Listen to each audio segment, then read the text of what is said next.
Voltamos aqui com essa série de vídeos que eu estou fazendo, que é como sonorizar um espetáculo sem muito conhecimento, né? No áudio básico para um espetáculo. Eu vi o vídeo que eu gravei ontem, né?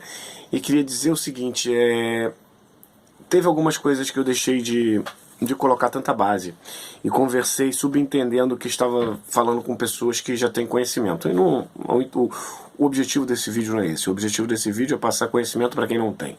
Então eu vou dar mais um reforço no que ficou faltando ontem de forma rápida e prática. Desculpa.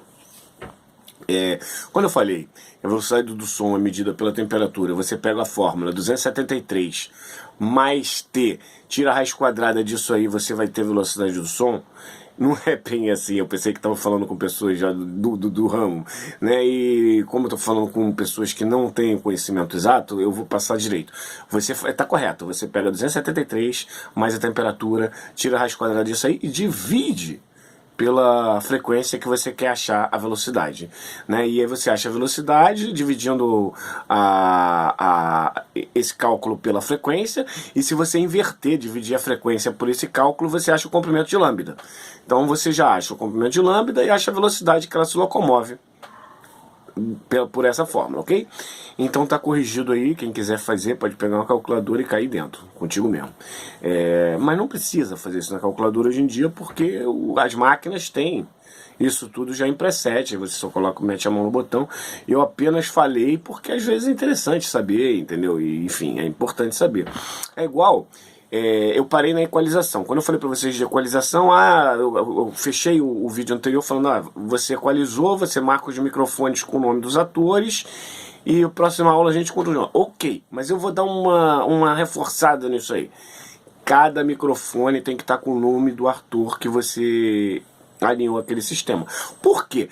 Porque o microfone tem uma cápsula. Você acabou de equalizar aquela cápsula para o timbre de voz daquele ator.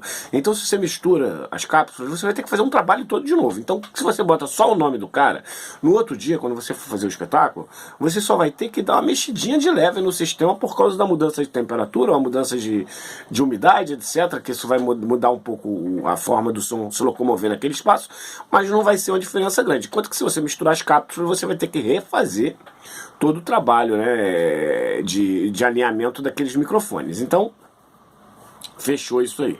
Outra coisa que eu esqueci de falar. Eu falei, tem equalizadores, você vai lá e equaliza. Não, existem vários tipos de equalizadores. Existem os gráficos, né, de 31 bandas, que você tem 31 bandas, são 31 filtros de equalização. Você tem muito mais possibilidade de poder limpar um áudio de microfone, ok? Que é mais indicado para microfone. E você tem os paramétricos e os semiparamétricos, que são os de knob, de mesa e tal.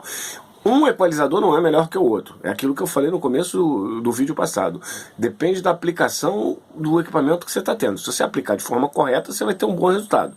Não tem nada ruim nem nada bom demais. O que tem é um equipamento sendo aplicado de forma correta, ok? Então, se você souber trabalhar com equalizador paramétrico ou semiparamétrico, não tem problema. Você chega no mesmo resultado que você vai chegar lá com o gráfico. Mas é um pouco mais complicado se você está trabalhando sempre com gráfico e vai para o paramétrico ou semiparamétrico. Você está trabalhando com 31 bandas, onde você tem muito mais possibilidade de corte. Aí você vai para um que tem 4 bandas, você tem que ter muito mais sensibilidade naquele corte ali, naquele knob, que é um botãozinho que roda, ok? Então, entendemos isso? Beleza. Então, continuando com filtros, né? O equalizador é um filtro, ok? Então, tenham isso na cabeça. Cada banda que você corta ali, você está tirando ou colocando energia. Então, é nada mais do que um filtro. Então, depois que você fizer isso, você tem que colocar na sua cabeça que o microfone só tem que captar o que você quer. Então, se você tem um músico cantando do lado da bateria, você vai cortar os graves, cara. Você não quer barulho de bumbo vazando no microfone do músico. Então você vai capar ali 250, 300, talvez até 500 Hz de grave. O que é capar? É tirar completamente aquela frequência. Ela não tem que entrar no seu microfone, porque o timbre de voz do músico não tem aquela altura de hertz, né? Ele não vai falar 250 Hz, eu acho que nem Tim Maia falou 250 Hz, não sei quanto é que Tim Maia cantava, mas ele não vai falar 250 Hz, então para que você vai deixar entrar 250 Hz no microfone dele se o microfone é específico para a voz dele? Então você já chega tirando os 250 Hz. E você também vai lá em cima no agudo, né? No agudo máximo, que seria 20 mil hertz, ele não vai falar 20 mil hertz, que ele não é soprano, nem soprano. Aquele cara lá, eu esqueci o nome, aquele soprano bacana que tem aí, que nós temos aqui no Brasil. Esqueci o nome do cara. Mas nem aquele cara lá fala 20 mil hertz, entendeu? Então você já vai capar lá até 16 mil hertz, mais ou menos, porque você está limpando o som que está indo para o sistema, entendeu? Então esse é um princípio. Eu estava me lembrando aqui agora que eu fui fazer uma entrevista para fazer um trabalho na Globo, Pé na Jaca, aquela novela, e eu fiz a entrevista com um engenheiro chamado Senna, um engenheiro lá da Globo. E o cara chegou, me botou numa salinha lá, eu tive que fazer os cálculos lá na mão com calculadora para ele ver que eu sabia fazer os cálculos e tal. Aí no final ele me chamou na sala dele, eu sentei, ele falou para mim e falou assim: bom, os cálculos estão certos, mas agora vamos à parte que realmente interessa. Você está saindo para fazer uma gravação numa externa da novela. Qual é a primeira coisa que você faz quando você chegar na externa? Eu falei: mas eu vou fazer uma gravação de quê? Eu vou gravar com boom, o som ambiente, o ruído da rua, eu vou gravar a voz dos atores com boom, eu vou gravar com microfone headset, como é que vai ser isso aí?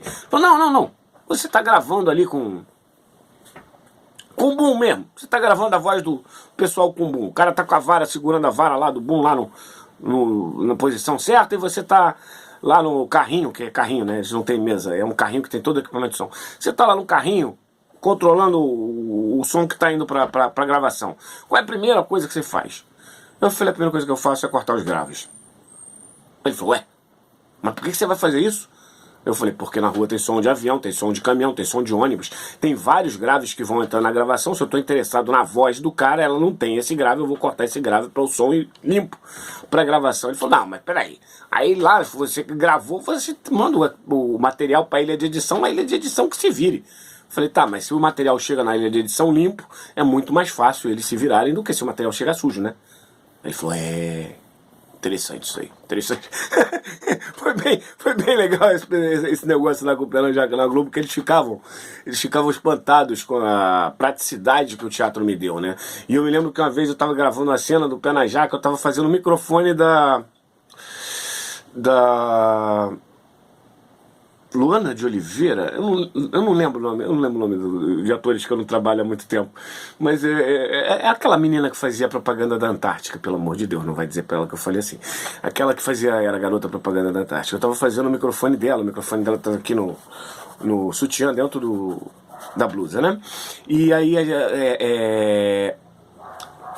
eu tava lá gravando e tal, e eu só tinha que fazer o microfone dela. Porque na Globo é tudo por setor. Então lá no carrinho lá, o cara tinha outro cara com outro carrinho, outro com outro carrinho de som, os caras falam: não, eu esqueci o nome dela, rapaz. Você fica com ela, que ela é a atriz principal, fica só com o headset dela, só se preocupa com a filmagem dentro do carro, era uma cena dentro do carro, você só se preocupa com a filmagem dentro do carro, aquele som lá é seu. Você só quer saber daquilo ali. Eu falei: tá bom. Aí fiquei com o microfone dela. E aí de repente eu comecei a perceber que todo mundo ficou nervosíssimo na externa. E eu falei: por que vocês estão nervosos? Não, porque o sonoplasta não veio, cara, e a gente tinha que soltar um som agora. Aí eu olhei pro diretor assim e falei: mas o quê? Qual é o problema? Por que eu não posso soltar o som? Não, rapaz, olha, isso aqui se der errado dá uma merda, entendeu? Então é melhor você não se meter com isso aqui. Os caras falando pra mim, eu falei: rapaz, me deixa, eu sou do teatro, eu sou ao vivo, deixa eu falar com o diretor. Eu falei: irmão, o que você precisa? Ele falou: não, eu precisava que soltasse essa música aqui, mas tem que voltar no mesmo ponto e ela tem que ir ao mesmo ponto. Eu falei: não tem problema, o negócio tem número. Eu vou anotar um número que ela vai sair, vou anotar um número que ela vai parar e ela vai voltar no mesmo ponto, eu vou soltar no mesmo ponto. Qual é a dificuldade? Aí os caras do som falaram: cara, tu vai se queimar, que esse negócio aí não dá certo. Eu falei: fica tranquilo. Aí eu fiz umas 4, 5 vezes a cena soltando a música que era o sonoplasta que devia fazer, não era eu. Era uma coisa lá, é diferente as coisas.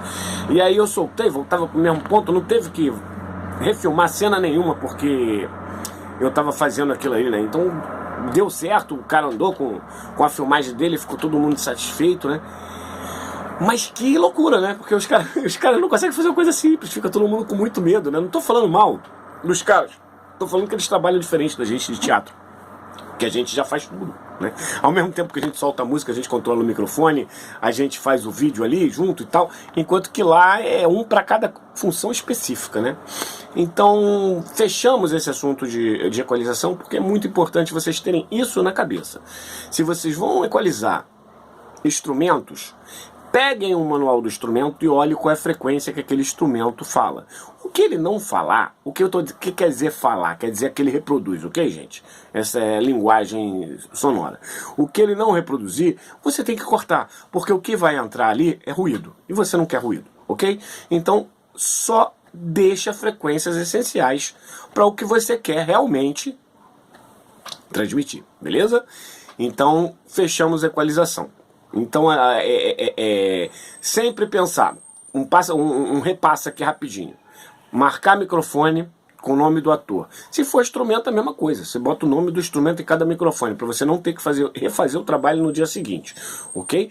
Ter sempre esses microfones separados, guardados direitinho com o nome do instrumento ou do ator, beleza?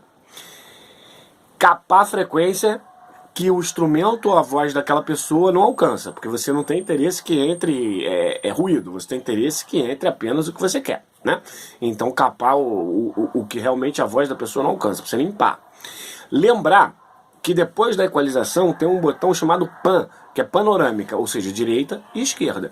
Então se você tem um ator cantando na ponta direita do palco, pelo amor de Deus, tu não vai deixar a panorâmica no meio, porque aí você vai ter o som saindo igual. Você vai na panorâmica e bota para direita, porque aí você vai levar o som para direita e as pessoas vão ter a ideia de que o